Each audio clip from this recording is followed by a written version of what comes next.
Bismillahirrahmanirrahim. Assalamualaikum warahmatullahi wabarakatuh. Alhamdulillahirabbil alamin. Wa bihi nasta'inuhu ala umuri dunya waddin. Wassalatu wassalamu ala asrafil anbiya'i wal mursalin wa ala alihi wa ashabihi ajma'in. Asyhadu an la ilaha illallah wahdahu la syarikalah wa asyhadu anna Muhammadan abduhu wa rasuluh. Allahumma shalli ala Muhammadin wa ala alihi wa ashabihi ajma'in. Wa qala Allah ta'ala fi kitabil karim, a'udzu billahi minasyaitonir rajim. Bismillahirrahmanirrahim. Wa ma yadhakkaru illa ulul albab. Sadaqallahul adzim.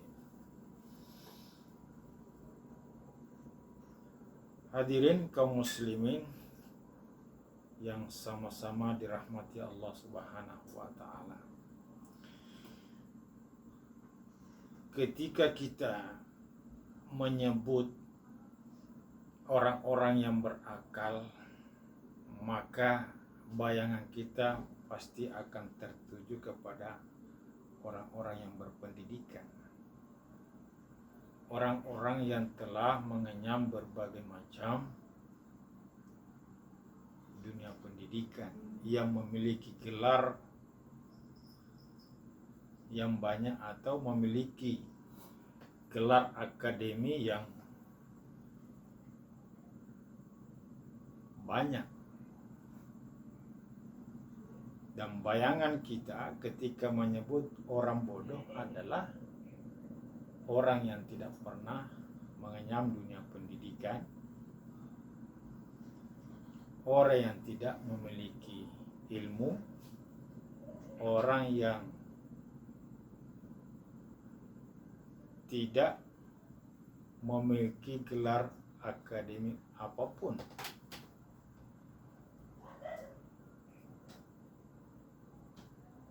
Tetapi Rasulullah Sallallahu Alaihi Wasallam ternyata punya pandangan berbeda terkait hal tersebut. Karena pandangan Rasulullah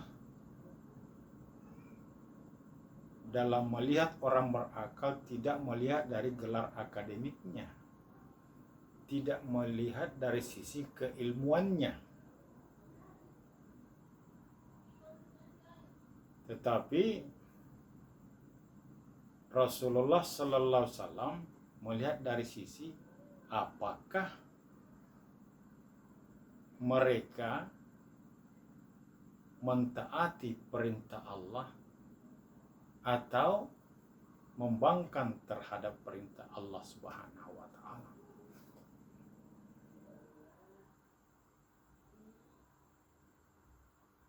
Jadi Rasulullah Sallallahu Alaihi Wasallam dalam sebuah hadis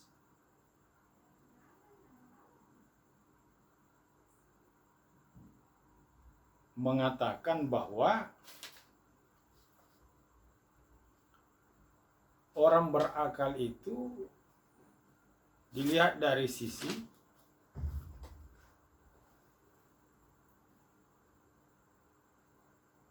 ketaatannya kepada Allah Subhanahu wa taala, dan orang yang bodoh itu adalah orang yang tidak mengikuti perintah Allah.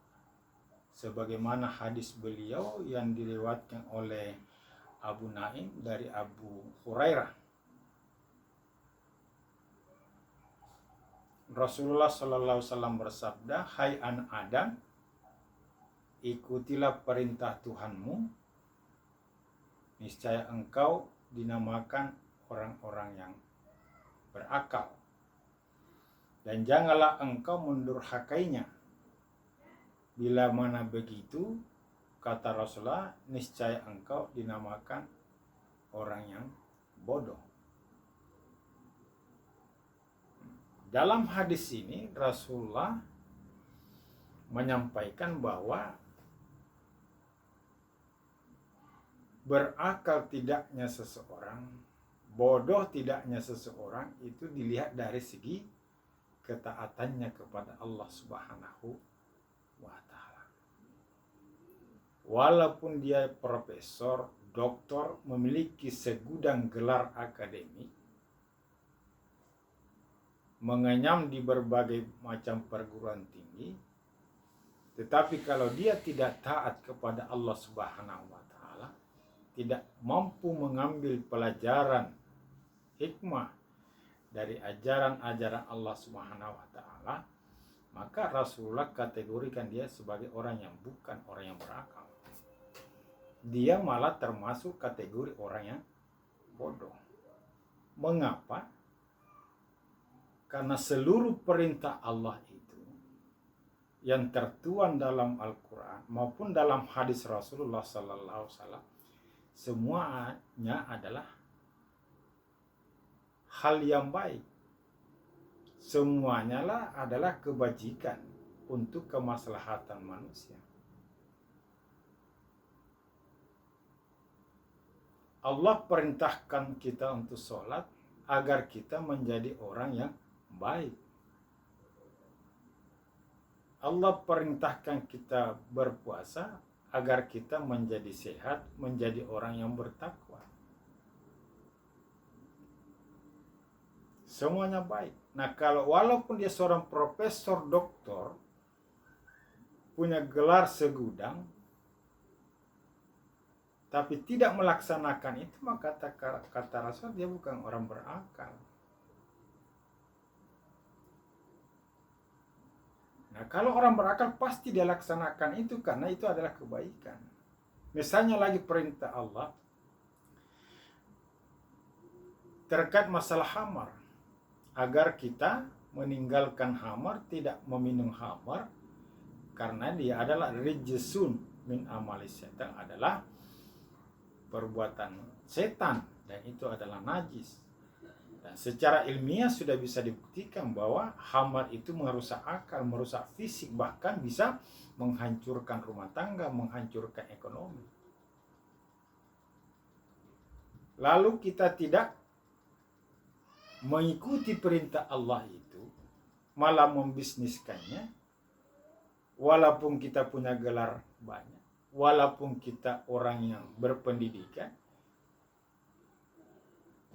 Menurut Rasulullah kita termasuk orang yang tidak berakal. Kalau dia berakal mesti logikanya ditinggalkan, karena perbuatan itu akan merusak akal kita, akan merusak fisik kita, akan merusak ekonomi kita, akan merusak kehidupan kita.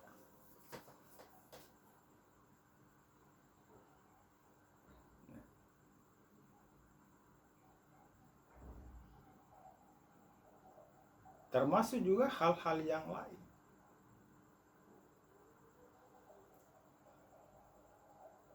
Makanya orang yang pintar, yang tahu lalu tidak dilaksanakan, dia termasuk orang yang fasik. Dan orang fasik itu berdasarkan hadis, kalau kita mendekati hadis ini, dia termasuk bukan orang yang berakal. Bahkan Ali mengatakan yang akan merusak punggungku ada dua. Salah satu diantaranya adalah orang yang fasik, yang pandai berilmu. Karena dia akan membela kefasikannya dengan kepandaiannya.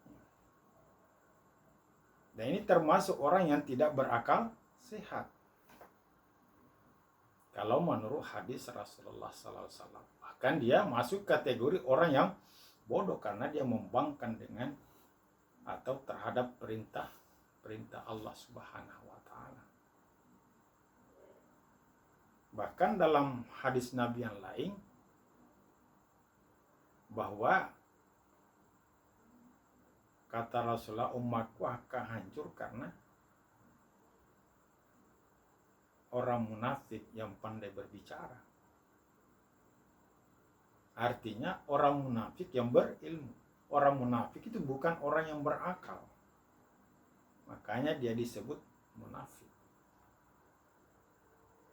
Karena kalau akalnya sehat, pasti dia tidak akan melakukan perbuatan munafik itu karena perbuatan munafik itu adalah perbuatan yang tidak baik.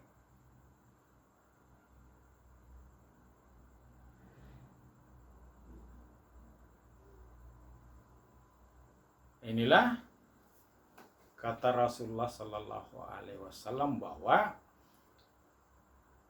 orang berakal itu dan orang yang bodoh itu tidak dilihat dari sisi dia berilmu atau tidak, memiliki segudang gelar atau tidak, atau orang yang tidak berpendidikan.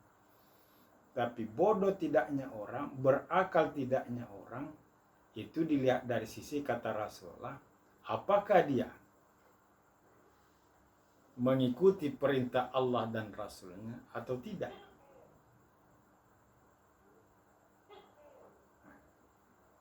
Kalau dia mengikuti perintah Allah, kata Rasul, dia adalah orang yang berakal sehat. Dan inilah yang dikatakan oleh Al-Quran, wa ma yazakkaru illa ulul albab.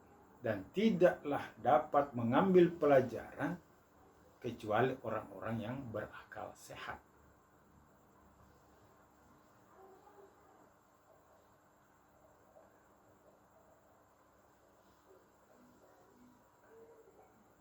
Dan kalau dia membangkang dari perintah Allah, maka dia termasuk orang yang tidak berakal sehat.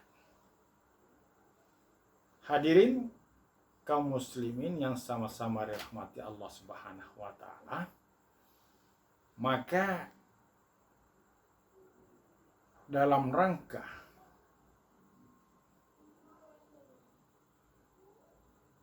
menghindari hal tersebut, apa yang disabdakan oleh Rasulullah Sallallahu Alaihi Wasallam, agar kita termasuk orang-orang yang berakal, masuk kategori orang-orang yang sehat akalnya, maka ada 3 hal pesan Rasulullah Sallallahu Alaihi Wasallam untuk kita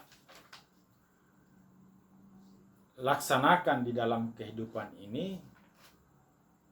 Kata Rasulullah, apa itu? Yang pertama, ittaqullah haitsuma kunta. Bertakwalah kepada Allah Subhanahu wa taala di mana saja kamu berada. Arti takwa secara umum oleh ulama adalah mengikuti segala perintah Allah dan menjauhi segala larangannya. Maka ketika dikatakan ittaqullah haitsuma kunta, ikutilah perintah Allah, laksanakanlah perintah Allah di mana saja kamu berada, dalam keadaan apapun kita, apapun jabatan kita, siapapun kita, hendaknya melaksanakan perintah Allah Subhanahu wa taala dan menjauhi segala larangannya dimanapun kita, dalam keadaan apapun jabatan kita, baik kita sebagai penguasa, sebagai petani, sebagai pebisnis, sebagai pejabat, orang awam, selama kita beriman kepada Allah Subhanahu wa taala, jauhi segala larangan Allah Subhanahu wa taala. Atau dalam pengertian Umar bin Khattab, bahwa takwa itu adalah hati-hati. Maka ketika dikatakan ittaqullah haitsuma kunta, bertakwalah kepada Allah di mana saja kamu berada, maka berhati-hatilah kita menjalani kehidupan ini. Apapun pekerjaan kita, dimanapun kita berada, harus kita senantiasa berhati-hati. Kenapa? Kehidupan ini diliputi oleh duri yang senantiasa akan mencelakai kita. Apapun pekerjaan kita, pasti ada di situ peluang-peluang yang akan bisa membinasakan. apapun pekerjaan kita pasti ada di situ durinya, yang siap akan menusuk kita bila kita terlena.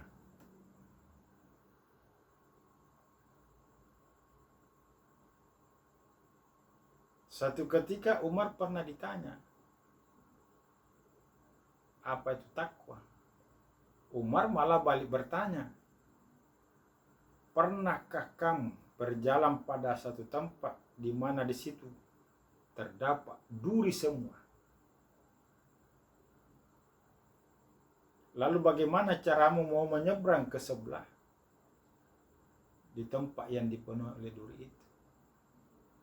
Yang bertanya mengatakan, ya saya harus berhati-hati agar tidak tertusuk duri. Itulah takwa. Ittaqullah haitsu ma kunta. Ya. Berhati-hatilah dalam kehidupan ini, di mana saja kamu berada, apapun pekerjaanmu, dimanapun kamu bertempat, berhati-hatilah. Karena di tempat itu pasti akan banyak duri. Duri itu bisa berupa setan, bisa berupa nafsu, bisa berupa harta, bisa berupa manusia, bisa berupa pekerjaan yang bisa akan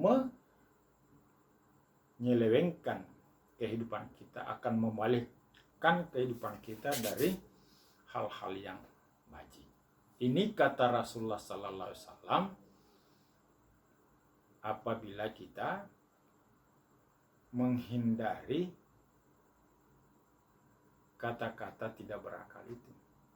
Agar kita masuk kategori orang yang berakal, maka pertama kata Rasulullah, ittaqullah haitsu ma kunta. Yang kedua kata Rasulullah adalah, ikutilah perbuatan jahat dengan kebaikan.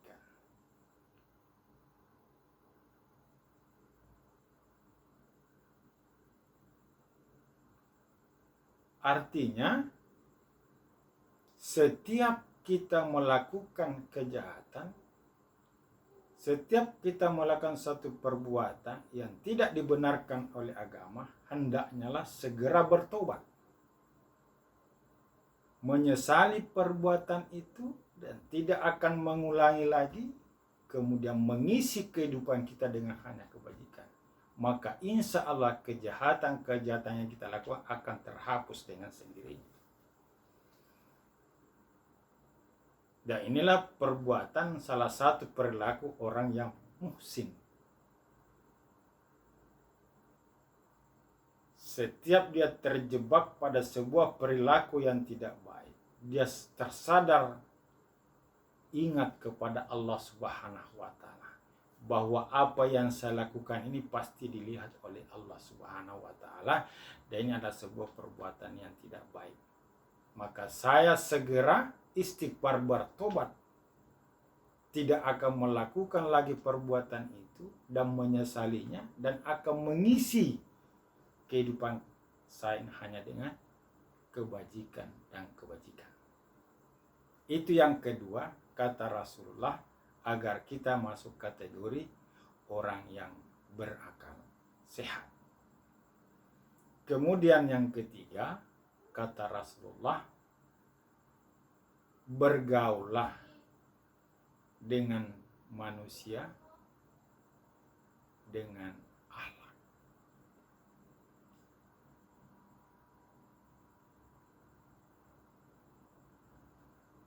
Salah satu kesuksesan Rasulullah dalam menjalani kehidupannya, dalam mendakwahkan Islam, dalam mendakwahkan risalah Islam adalah dengan akhlak.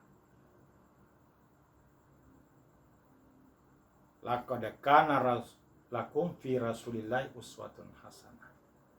Karena memang beliau diutus untuk menyempurnakan akhlak yang mulia. Seluruh aktivitas Rasulullah selalu yang dikedepankan pendekatan akhlaknya. Contoh ketika dia mau berdakwah di Taif, dia tidak diterima dengan baik, bahkan dia teraniaya di sana. Lalu bagaimana sikapnya menghadapi orang taib? Tidak membalas sebagaimana yang dilakukan oleh orang taib terhadap dirinya. Jibril pun mau membantu, dia menolak. Kenapa? Karena orang taib itu berbuat seperti itu kepada Rasulullah, kata Rasulullah, dia berbuat begitu karena belum tahu manfaat apa yang mau sampaikan ini, apa yang saya mau ajarkan kepada mereka. Kalau mereka tidak bisa mengikuti ajaran yang dibawa ini, saya harapkan keturunannya yang bisa. Itulah akhlak Rasulullah Sallallahu Alaihi Wasallam. Dan inilah dia membuat Rasulullah sukses.